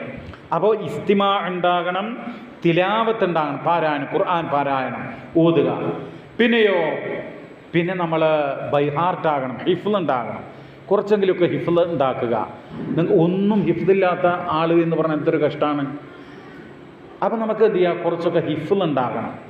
ഒരു സബ്ബീസ്മ പോലും അറിയാത്തൊരു മകന് നമ്മുടെ വീട്ടിലുണ്ട് എന്ന് പറഞ്ഞാൽ ഒരു നാണക്കേട് ആയിട്ട് നമുക്ക് അനുഭവപ്പെടണം. നിങ്ങൾ ഒഴിച്ചു നോക്കൂ, നമ്മുടെ വീട്ടിലുള്ള കുട്ടികൾക്ക് സൂറത്തുൽ ആലയോ ഗാഷിയയോ ഫജ്റോ ഇതൊക്കെ അറിയുമോ എന്ന് ചോദിച്ചാൽ അവർക്ക് കഴിയുമെങ്കിൽ വളരെ നല്ല കുടുംബം എന്നുള്ളതാണ്. അപ്പോൾ അതൊക്കെ നമ്മൾ ആ രൂപത്തിലേക്ക് മാറണം. ഹിഫ്ള് എന്ന് മാത്രമല്ല, തദബ്ബുർ. പരിശുദ്ധ ഖുർആനിൽ സൂറത്തുൽ ഫുർഖാൻ 25-ാം അധ്യായം, അതിൽ ഒരു സൂക്തമുണ്ട്. വഖാലർ റസൂലു യാ റബ്ബി ഇന്ന ഖൗമി ഇത്തഖദൂ ഹാദൽ ഖുർആന മഹ്ജൂറാ. അല്ലാഹുവിൻ്റെ റസൂൽ അല്ലാഹുവിനോട് സാക്ഷി പറയുന്നു, എൻ്റെ നാഥ, എൻ്റെ ജനത ഖുർആനിനെ അവഗണിച്ചിരിക്കുന്നു, അവർ അതിനെ ഒഴിവാക്കിയിരിക്കുന്നു. ആ ആയത്തിലുള്ള അതിൻ്റെ വിശദീകരണം എന്താ പറയുന്നത്? ഖുർആൻ ശ്രദ്ധിച്ച് കേൾക്കാത്തവർ, പാരായണം ചെയ്യാത്തവർ, അത് പഠിക്കാത്തവർ, ജീവിതത്തിൽ പകർത്താത്തവർ, അതിനെക്കുറിച്ച് ചിന്തിക്കാത്തവർ. തദബ്ബുർ എന്ന് പറഞ്ഞാൽ ആയത്തിനെക്കുറിച്ച് ആഴത്തിൽ ചിന്തിക്കുക. ഒരുപാട് കാര്യങ്ങൾ നമുക്ക് എന്ത് ചെയ്യും? ഖുർആനിൽ കിട്ടും. അതുപോലെ തന്നെ അതനുസരിച്ച് ജീവിക്കുക. ഖുർആൻ അറിയുന്ന ഒരുപാട് ആളുകളുണ്ട്, പക്ഷേ അതിൻ്റെ ആശയങ്ങൾ അറിഞ്ഞിട്ടും അതിന് വിപരീതമായി നിലകൊള്ളുന്നവർ. ഇതൊന്നും പാടില്ല. ഈ ഗുണങ്ങൾ, ഈ പറഞ്ഞ കാര്യങ്ങളൊക്കെ നമ്മുടെ ജീവിതത്തിൽ ഉണ്ടാകണം. അതാണ് ഈ സന്ദർഭത്തിൽ ഓർമ്മപ്പെടുത്താനുള്ളത്. നിങ്ങൾ നോക്കൂ, എത്രയോ ആളുകൾ ഇന്ന് ഖുർആൻ പഠിച്ചുകൊണ്ടിരിക്കുകയാണ്. ഖുർആൻ ഇപ്പോൾ ഒരു ഉദാഹരണം പറയുകയാണെങ്കിൽ, ഡോക്ടർ GS പ്രദീപിനെ കുറിച്ച് കേട്ടിട്ടില്ലേ? അദ്ദേഹം മുസ്ലിമൊന്നുമല്ല, പക്ഷേ ആയിരക്കണക്കിന് ഗ്രന്ഥങ്ങൾ വായിക്കുന്ന വലിയൊരു വായനക്കാരനാണ്. അശ്വമേധം എന്ന് പറഞ്ഞിട്ട് ലോക ചരിത്രം, അതുപോലെ തന്നെ ഒരുപാട് വിവിധ വിജ്ഞാന ശാഖകളെക്കുറിച്ച് വളരെ ഡീപ്പായിട്ട് അറിയുന്ന അദ്ദേഹം വലിയ വലിയ പണ്ഡിതന്മാരെ അദ്ദേഹം ഇൻ്റർവ്യൂ ചെയ്യുന്നു, അല്ലെങ്കിൽ അവരോട് ചോദ്യങ്ങൾ ചോദിക്കുന്നു. അദ്ദേഹത്തെ അത്ഭുതകരമായിട്ടുള്ള രീതി. പക്ഷേ അദ്ദേഹത്തോട് ഒരിക്കലും ഒരു പത്രക്കാരൻ ചോദിച്ചു, നിങ്ങൾ ഒരുപാട് ഗ്രന്ഥങ്ങൾ വായിക്കുന്ന ആളാണല്ലോ, ഏറ്റവും കൂടുതൽ നിങ്ങൾ സ്വാധീനിച്ചിട്ടുള്ള ഗ്രന്ഥങ്ങളുടെ പേര് പറയാമോ? അദ്ദേഹം ഉടൻ പറഞ്ഞു, ഇന്ന് 2 ഗ്രന്ഥങ്ങളാണ് ഏറ്റവും എൻ്റെ ഹൃദയത്തെ സ്പർശിച്ചിട്ടുള്ളത്. ഒന്ന് വിശുദ്ധ ഖുർആനാണ്. അപ്പോൾ പത്രക്കാരൻ്റെ അടുത്ത ചോദ്യം, എന്തുകൊണ്ട് വിശുദ്ധ ഖുർആൻ നിങ്ങളെ സ്വാധീനിച്ചു? അപ്പം അദ്ദേഹം പറയുന്നത്, ഖുർആനിൽ മാനവിക മൂല്യം, മനുഷ്യനെ ചേർത്ത് പിടിക്കാനുള്ള ഖുർആനിൻ്റെ ആ ആഹ്വാനങ്ങൾ, മനുഷ്യൻ്റെ കണ്ണീരൊപ്പാൻ, അവനെ സ്വാന്തനപ്പെടുത്താൻ, അതിന് ഖുർആൻ. എന്നിട്ട് അദ്ദേഹം നോക്കൂ, മറ്റേ ആയത്തുകളുണ്ടല്ലോ, ഫലക തഹമൽ അഖബ വമാ അദ്റാക മൽ അഖബ ഫക്കു റഖബ. അതായത് മലമ്പാത താണ്ടിക്കടന്നില്ല. എന്താണ് മലമ്പാത താണ്ടിക്കടക്കുക പറഞ്ഞാൽ എല്ലാവരും ഹിമാലയം കയറണമെന്നല്ല, മറിച്ച് ഫക്കു റഖബ, അടിമകളെ മോചിപ്പിക്കുക. പരീക്ഷണത്തിൻ്റെ, ദുരിതത്തിൻ്റെ, കഷ്ടപ്പാടിൻ്റെ ആ സന്ദർഭത്തിൽ അനാഥകൾക്ക്, പ്രയാസം അനുഭവിക്കുന്നവർക്ക് ഭക്ഷണം നൽകുക. അദ്ദേഹം പറയുക ആ കാര്യങ്ങളിലേക്ക്, അതാണ് അദ്ദേഹത്തെ സ്വാധീനിച്ചത്. അതുപോലെ ഖുർആനിൽ എന്തുണ്ട്? എൻവയോൺമെൻറ്റിനെ, പ്രകൃതിയെ സംരക്ഷിക്കാനുള്ള ആഹ്വാനമുണ്ട്. അതിൻ്റെ സിദ്ധാന്തങ്ങൾ ഖുർആനിലുണ്ട്. പർവ്വതങ്ങൾ അത് ഭൂമിയിൽ ഒരു ആണികളെ പോലെയാണെന്ന് ഖുർആൻ പറയുന്നു. ഈ പർവ്വതങ്ങൾ ഉണ്ടാകുന്നത് കൊണ്ടാണ് ഭൂമിക്ക് കൂടുതലായിട്ടുള്ള ആ ഇളക്കം ഇല്ലാത്തത് എന്നുള്ളതാണ്. അപ്പോൾ അങ്ങനെയൊക്കെയുള്ള കാര്യങ്ങൾ പറയും. പക്ഷെ നമ്മളോ ഖുർആനെക്കുറിച്ച് ചിന്തിക്കുന്നില്ല. ഖുർആൻ നമ്മൾ സൂറത്തുൽ ജുമഅയിൽ പറഞ്ഞല്ലോ, മസല്ലദീന ഹുമ്മിലു തൗറാത്ത സുമ്മ ലം യഹ്മിലുഹാ കമസൽ ഹിമാരി യഹ്മിലു അസ്ഫാറാ. ഗ്രന്ഥക്കെട്ടുകൾ പേറുന്ന കഴുതകളെ പോലെ ഖുർആൻ മക്കത്തുനിന്ന് മദീനത്തുനിന്ന് കൊണ്ടുവന്ന 10-100 റിയാലുള്ള മനോഹരമായിട്ടുള്ള ഖുർആൻ നമ്മുടെ വീട്ടിലുണ്ടാകുന്നത് മറിച്ച് തുറന്ന് നോക്കി ഓതാൻ നമുക്ക് സമയമില്ല, അതിനുള്ള മനസ്സില്ല. നമ്മളിപ്പോൾ മണിക്കൂറുകളോളം റീൽസോ ഷോർട്സോ അല്ലെങ്കിൽ ഇതൊക്കെ കണ്ടാലും കുറച്ച് ഖുർആനിൻ്റെ മുമ്പിൽ സമയം ചെലവഴിക്കാൻ നമുക്ക് അതിനുള്ള മനസ്സില്ല. അത് മാറണം പ്രിയമുള്ളവരെ. നമ്മളെന്ന് പറഞ്ഞാൽ സമൂഹത്തിലെ മറ്റുള്ള ആളുകളെ പോലെയല്ല, ഒന്ന് നന്നാവണം. അതിനു വേണ്ടി ഈ കാര്യങ്ങളൊക്കെ പ്രത്യേകം ഉണർത്തുന്നത്. നിങ്ങൾ നോക്കൂ, അതുപോലെ തന്നെ ദിക്റുകളെക്കുറിച്ച് നേരത്തെ നമ്മൾ ചില കാര്യങ്ങളൊക്കെ പറഞ്ഞു, നമസ്കാര ശേഷമൊക്കെയുള്ള. അതിന് പുറമെ തന്നെ ഹദീസിലൊക്കെ എന്തെല്ലാം ദിക്റുകളെ കുറിച്ചാണ് വന്നിട്ടുള്ള അറിയങ്ങൾ. ഹദീസിൻ്റെ ഗ്രന്ഥങ്ങളിലൊക്കെ കിതാബ് ദിക്ർ എന്ന് പറഞ്ഞിട്ട് കുറേ കാണാം. ഇപ്പൊ സുബ്ഹാനല്ലാഹിൽ അലീം വബിഹംദിഹി, സുബ്ഹാനല്ലാഹിൽ അലീം വബിഹംദിഹി, ഇതൊരു ദിക്റാണ്. ഇത് ഒരാൾ പറഞ്ഞാൽ, വിശ്വാസം ഒക്കെ ഉള്ള ആൾ കണ്ടോ, അയാൾ പറഞ്ഞാൽ സ്വർഗത്തിൽ അവനൊരു ഈത്തപ്പന നട്ടു എന്നുള്ളതാണ്. എന്താ അവൻ ചെയ്യേണ്ടത്? സുബ്ഹാനല്ലാഹിൽ അലീം വബിഹംദിഹി. മറ്റൊരു ഹദീസിൽ കാണാം സുബ്ഹാനല്ലാഹിൽ അലീം വബിഹംദിഹി. അതെന്ന് പറയുന്നത് കലിമതാനി ഖഫീഫതാനി അലൽ ലിസാൻ ഹബീബതാനി ഇലർ റഹ്മാൻ. നാവിന് ലളിതമായിട്ടുള്ള, ഉച്ചരിക്കാൻ ഒരു പ്രയാസമല്ലാത്ത, എന്നാൽ പടച്ച റബ്ബിന് ഏറ്റവും ഇഷ്ടപ്പെട്ട സഖീലതാനി ഫിൽ മീസാൻ, ത്രാസിൽ ഘനം തൂങ്ങുന്ന ദിക്റുകൾ. എന്താണത്? സുബ്ഹാനല്ലാഹിൽ അലീം സുബ്ഹാനല്ലാഹി വബിഹംദിഹി. സഹീഹുൽ ബുഖാരിയുടെ അവസാനത്തെ ഹദീസാണത്. 7500-ലധികം ഹദീസുകളുണ്ട്. അവസാനത്തെ വചനമാണത്. സഹോദരങ്ങൾ, അതുപോലെ ഇപ്പോൾ സുബ്ഹാനല്ലാഹിൽ അലീം വബിഹംദിഹി എന്ന് പറഞ്ഞില്ലേ, ഒരു ബുഖാരിയിൽ തന്നെ കാണാം 100 തവണ ഒരാളത് ചൊല്ലിക്കഴിഞ്ഞാൽ അവൻ്റെ പാപങ്ങൾ പൊറുക്കപ്പെടുന്ന. എൻ്റെ ചെറിയ പാപങ്ങൾ, വലിയ പാപങ്ങൾ പൊറുക്കണമെങ്കിൽ തൗബ ചെയ്യണം. അത് എപ്പോഴും വലിയ പാപങ്ങളുണ്ടല്ലോ, ഈ സബുൽ മുബിക്കാത്താകട്ടെ, മറ്റുള്ള വൻ പാപങ്ങൾ, അത് പൊറുക്കാൻ നമ്മൾ പ്രത്യേകം തൗബ ചെയ്യണം. ശരി, അപ്പോൾ ഞാൻ സൂചിപ്പിക്കുന്ന ദിക്റുകളെ കുറിച്ചാണ്. നമ്മൾ ദിക്റുകൾ ചൊല്ലുന്ന ആളുകളായി മാറണം. എത്രയോ ദിക്റുകളുണ്ട്. ഒരു ഹദീസിൽ കാണാം, അഹബ്ബുൽ കലാമി ഇലല്ലാഹി അൽ അർബഅ, അള്ളാഹുവിന് ഏറ്റവും ഇഷ്ടപ്പെട്ട പ്രിയപ്പെട്ട 4 വാക്കുകൾ, സുബ്ഹാനല്ലാഹ് വൽഹംദുലില്ലാഹ് വലാ ഇലാഹ ഇല്ലല്ലാഹ് വല്ലാഹു അക്ബർ. അള്ളാഹ്ക്ക് ഏറ്റവും ഇഷ്ടപ്പെട്ട ഇതൊക്കെ നമ്മൾ ചൊല്ലണം. അപ്പോഴാണ് അള്ളാഹ് നമ്മളെ ഇഷ്ടപ്പെടുക. നമുക്കിങ്ങനെ ദിക്റുകളില്ല, ദുആകളില്ല, ഖുർആനില്ല, പള്ളിയില്ല, പിന്നെ ആ രൂപത്തിൽ മുന്നോട്ട് പോയാൽ എന്തിനാണ് നമ്മൾ ഈ ഭൂമുഖത്ത് ജീവിക്കുന്നത്? ഭൂമിക്കൊരു ഭാരം എന്നുള്ളതല്ലാതെ. അപ്പോൾ നമ്മൾ എന്ത് ചെയ്യുക? ദിക്റുകളൊക്കെ പതിവാക്കുക. സ്ഥിരപ്പെട്ട ദിക്റുകളാണ് കേട്ടോ. ഈ വാട്സപ്പിലും ഫേസ്ബുക്കിലൊക്കെ വരുന്ന ഒരുപാട് എന്തെല്ലാം അന്ധവിശ്വാസങ്ങൾ അതിലൊക്കെ പ്രചരിപ്പിക്കുന്നത്. അതിൻ്റെ പുറകെ പോകരുത്. എന്തൊരു കാര്യം ചെയ്യുമ്പോഴും ഇത് അള്ളാഹു പഠിപ്പിച്ചതാണോ റസൂലുള്ള പഠിപ്പിച്ചതാണോ എന്ന് ഉറപ്പ് വരുത്തണം. അതാണ് ഖുർആനും സഹിയായ തിരുസുന്നത്ത്. എന്തെങ്കിലും അമൽ ചെയ്തിട്ട് കാര്യമില്ല, ബിദ്അത്ത് ഉണ്ടാകാൻ പാടില്ല. അപ്പോൾ ഞാൻ എൻ്റെ സമയം കഴിഞ്ഞിട്ടുണ്ട് എങ്കിൽ പോലും 1-2 കാര്യങ്ങൾ കൂടെ പറഞ്ഞു നിർത്തുന്നു. നമ്മുടെ ഈ ധർമ്മപദത്തിൽ പ്രത്യേകം പറയാൻ നിർദ്ദേശിക്കപ്പെട്ട ചില കാര്യങ്ങളാണ് സൂചിപ്പിച്ചത്. നമ്മളെന്ത് ചെയ്യണം? ഈ നമ്മുടെ സമൂഹത്തിലൊക്കെ ഗ്രാമങ്ങളിൽ ചില വീടുകളൊക്കെ വെറും അസൂയ, കുശുമ്പ്, അതുപോലെ മറ്റുള്ളവരുടെ ഏഷണി, പരദൂഷണം, അങ്ങനെ ഒരുപാട് ദുർഗുണങ്ങളുണ്ട്. അതൊന്നും ഒരു സത്യവിശ്വാസിക്ക് ചേരാത്തതാണ്. നമ്മളെന്താ ഒരു മയ്യത്തിന് വേണ്ടി പ്രാർത്ഥിക്കുന്നത്? അള്ളാഹുവെ, വെള്ള വസ്ത്രം കഴുകി ശുദ്ധീകരിക്കുന്നത് പോലെ ശുദ്ധീകരിക്കണമേ എന്നാണല്ലോ പ്രാർത്ഥിക്കുന്നത്. വജ്ജഹത്തുവിന് പകരം പറയുന്ന പ്രാർത്ഥന ഉണ്ട്, അള്ളാഹുമ്മ ബാഇദ് ബൈനി. അതിലും പറയുന്നത് എന്താണ്? അല്ലാഹുമ്മ നഖ്നി മിൻ ഖത്വായായ കമാ യുനഖ്ക തൗബുൽ അബിയദു മിനദ് ദനസ്. അല്ലാഹുവേ, എന്നെ കഴുകി ശുദ്ധീകരിക്കണമേ. വെള്ള വസ്ത്രം അഴുക്കുകളിൽ നിന്ന് കഴുകി ശുദ്ധീകരിക്കുന്നത് പോലെ ഈ നമസ്കാരത്തിലും അതുപോലെ തന്നെയാണ് പറയുന്നത്. അപ്പോൾ അങ്ങനെ ഒരു വെള്ള വസ്ത്രമാകണം നമ്മുടെ ജീവിതം, നമ്മുടെ മനസ്സ്. അതെന്ത് വേണം? നമ്മൾ ഈ ഏഷണിയും പരദൂഷണവും മറ്റുള്ള ആളുകളെ തെറ്റിക്കുന്ന അങ്ങനെയുള്ള ദുർഗുണങ്ങൾ, ദുസ്വഭാവങ്ങൾ അതൊക്കെ തന്നെയും ഒഴിവാക്കണം. എവിടെയായിരുന്നാലും ഇത്തഖില്ല ഹൈസുമാ കുന്ത, എവിടെയായിരുന്നാലും നീ അല്ലാഹുവിനെ സൂക്ഷിക്കണം, റബ്ബിനെ സൂക്ഷിക്കുക. എന്നിട്ടോ എങ്കിലും നമ്മൾ മനുഷ്യന്മാരല്ലേ, വല്ല അബദ്ധങ്ങളൊക്കെ പറ്റും, തെറ്റുകൾ പറ്റും. തെറ്റുകൾ പറ്റിയാൽ എന്ത് ചെയ്യണം? ഉടനെ നന്മ ചെയ്യുക. തിന്മ ചെയ്താൽ ഉടനെ നന്മ ചെയ്യുക, അതതിനെ മായ്ക്കുമെന്നാണ്. ജനങ്ങളോട് നല്ല രൂപത്തിൽ നിലകൊള്ളുക എന്നുള്ളതാണ്. അപ്പോൾ ദുസ്വഭാവങ്ങൾ ഒരുപാടുണ്ട് സമൂഹത്തിൽ.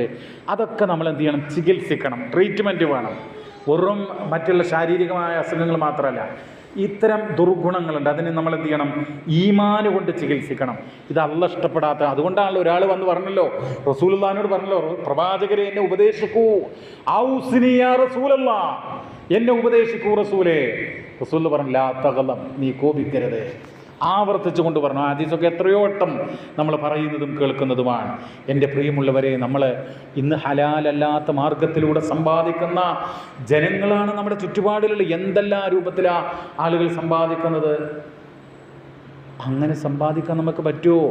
നമ്മുടെ പണത്തിൽ ഒരു നയാ പൈസ, ഒരു 5 പൈസ അത് ഹറാമായ വിധത്തിലുള്ളതാണെങ്കിൽ നമ്മുടെ നമസ്കാരം, നമ്മുടെ പ്രാർത്ഥന ഇതൊന്നും സ്വീകരിക്കൂല. ഒരു സംശയം വേണ്ട, ഹജ്ജ് പോലും സ്വീകരിക്കൂല. ഒരാൾ ഹജ്ജിന് വന്നല്ലോ, ഹജ്ജിന് വന്നത് എങ്ങനെയാണ്? ഒരുപാട് കഷ്ടപ്പെട്ടാണ് വന്നത്. ദീർഘമായി നടന്നതിൻ്റെ ക്ഷീണം അയാളുടെ ശരീരത്തിലുണ്ട്, അയാളുടെ മുഖത്തുണ്ട്, മുടിയൊക്കെ ജട കുത്തിയിട്ടുണ്ട്, പാറിപ്പറന്നിട്ടുണ്ട്. പക്ഷേ ആ മനുഷ്യന് ആത്മാർത്ഥമായിട്ട് അള്ളാഹുവിനോട് കൈകൾ ഉയർത്തിക്കൊണ്ട് പ്രാർത്ഥിക്കുകയാണ്, യാ റബ്ബ് യാ റബ്ബ് എന്ന് പറഞ്ഞുകൊണ്ട്. പണ്ഡിതന്മാർ പറയാ, പ്രാർത്ഥനയുടെ അദബുകൾ അദ്ദേഹം പാലിച്ചിട്ടുണ്ട്. കൈകൾ ഉയർത്തിയിട്ടുണ്ട്, അള്ളാഹിൻ്റെ അസ്മാഉകൾ വിളിക്കുന്നു, അസ്മാഉൽ ഹുസ്ന യാ റബ്ബ് യാ റബ്ബ് എന്ന് വിളിക്കുന്നുണ്ട്. പക്ഷേ കൈകൾ ഉയർത്തി അങ്ങനെ ആത്മാർത്ഥമായിട്ട് പ്രാർത്ഥിക്കുന്നുവെങ്കിലും അത് സ്വീകരിക്കില്ല. എന്താ കാരണം? മത്അമുഹു ഹറാം, അവൻ ഭക്ഷിച്ചത് ഹറാമാണ്. വമശ്റബുഹു ഹറാം, അവൻ കുടിച്ചത് ഹറാമാണ്. വമൽബസുഹു ഹറാം, അവൻ ധരിച്ചത് ഹറാമാണ്. വഹുദിയ ഫിൽ ഹറാം, അവൻ വളർന്നു വന്നത് തന്നെ ഹറാമാണ്. എല്ലാം ഹറാമിലൂടെ, കൈക്കൂലി, അഴിമതി, വഞ്ചന, ആ രൂപത്തിൽ മറ്റുള്ള ആളുകളെ തട്ടിപ്പും വെട്ടിപ്പൊക്കെ നടത്തിയിട്ട് അത് പാടില്ല. പ്രിയമുള്ളവരെ, തികച്ചും ഹലാലായ മാർഗത്തിലൂടെ ആയിരിക്കണം നമ്മുടെ സമ്പാദ്യം, അല്ല എങ്കിൽ നമ്മൾ പ്രാർത്ഥന സ്വീകരിക്കൂല. അതുകൊണ്ട് റസൂൽ പറഞ്ഞു ഫഅന്നാ യുസ്തജാബു ലഹു, എങ്ങനെയാണ് അവൻ്റെ പ്രാർത്ഥന സ്വീകരിക്കപ്പെടുക എന്നുള്ളത്. അപ്പോൾ നമ്മൾ ഒരു സംശുദ്ധി നമ്മൾ ഉറപ്പുവരുത്തണം നമ്മുടെ എല്ലാ രംഗത്തും. അത് ആ ഒരു സംശുദ്ധി വെറും ശാരീരിക ശുദ്ധി മാത്രമല്ല. അള്ളാഹിൻ്റെ റസൂലിനോട് പറഞ്ഞല്ലോ, യാ അയ്യുഹൽ മുദ്ദത്തിർ ഖും ഫഅൻദിർ വറബ്ബക ഫകബ്ബിർ വസിയാബക ഫതുഹിർ. എന്താണ്? ആ വസ്ത്രം ശുദ്ധീകരിക്കുക. അതോടൊപ്പം തന്നെ എന്താണ്? ശാരീരിക ശുദ്ധിയോടൊപ്പം മാനസികമായിട്ട് ഹൃദയ ശുദ്ധീകരണം അത് അനിവാര്യമാണ് പ്രിയമുള്ളവരെ. അപ്പം ഞാൻ അവസാനിപ്പിക്കുകയാണ്. ഒട്ടനവധി കാര്യങ്ങളുണ്ട്, സമയം വൈകിയത് കൊണ്ട് ഞാൻ നിർത്തുകയാണ്. ഒരു കാര്യം ഓർക്കുക, മരിക്കുക എന്ന് പറയുമ്പോൾ ആ മയ്യത്ത് കൊണ്ടുപോകുമ്പോൾ നമുക്ക് എന്താ ഉണ്ടാകുക? നമ്മുടെ ഈമാനും അമലുകളും ഉണ്ടാകുക. ഞാൻ ഹദീസൊന്നും പാരായണം ചെയ്യുന്നില്ല, ഒറ്റ വാക്കിൽ പറയാം. ആ രംഗം ഓർക്കുക, എന്നെ മയ്യത്ത് കൊണ്ടുപോകുന്ന അവസ്ഥ എങ്ങനെയായിരിക്കും എന്ന് നമ്മൾ ഓരോ ആളുകളും ചിന്തിക്കുക. ആരായിരിക്കും അവിടെ? ആ ഖബറിനകത്ത് ആരായിരിക്കും? അവിടെയുള്ള ചോദ്യങ്ങൾക്കുള്ള ഉത്തരം, പരലോകത്തെ അവസ്ഥ എന്തായിരിക്കും? അപ്പോൾ നമുക്കറിയാം, മഹാന്മാരായ സ്വഹാബത്ത് എത്രമാത്രം പരലോക ചിന്തയുള്ള ആളുകളായിരുന്നു. അവരുടെയൊക്കെ മനസ്സിൽ വല്ലാത്ത ഭയമായിരുന്നു ആഖിറത്തിൽ ഒരു രക്ഷ കിട്ടാൻ വേണ്ടിയിട്ട്. അപ്പം നമ്മൾ കൂടുതൽ പരലോക ചിന്തയോടുകൂടെ അള്ളാഹുവിനെ ഭയപ്പെട്ടുകൊണ്ട് അള്ളാഹുവിൻ്റെ തൃപ്തി നേടുന്ന രൂപത്തിൽ ജീവിതം ക്രമപ്പെടുത്തുക. അള്ളാഹു സുബ്ഹാനഹു വ തആല അതിന് നമ്മെ അനുഗ്രഹിക്കുമാറാവട്ടെ. കൂടുതൽ പുണ്യകർമ്മങ്ങൾ ചെയ്യുവാൻ, പ്രാർത്ഥനകളാകട്ടെ, ദിക്റുകളാകട്ടെ, സുന്നത്ത് നമസ്കാരങ്ങളാകട്ടെ, സുന്നത്ത് നോമ്പുകളാകട്ടെ, അങ്ങനെയുള്ള നന്മകൾ ചെയ്ത് മുന്നോട്ട് പോകാൻ റബ്ബ് നമ്മെ അനുഗ്രഹിക്കുമാറാവട്ടെ. അല്ലാഹുമ്മ റബ്ബന ആതിനാ ഫിദ്ദുനിയ ഹസന വഫിൽ ആഖിറതി ഹസന വഖിനാ അദാബന്നാർ. റബ്ബന തഖബ്ബൽ منا إنك أنت السميع العليم وتب علينا إنك أنت التواب الرحيم واغفر لنا إنك أنت الغفور الرحيم وارحمنا إنك أنت أرحم الراحمين صلى الله وسلم على نبينا محمد والحمد لله رب العالمين والسلام عليكم ورحمة الله وبركاته.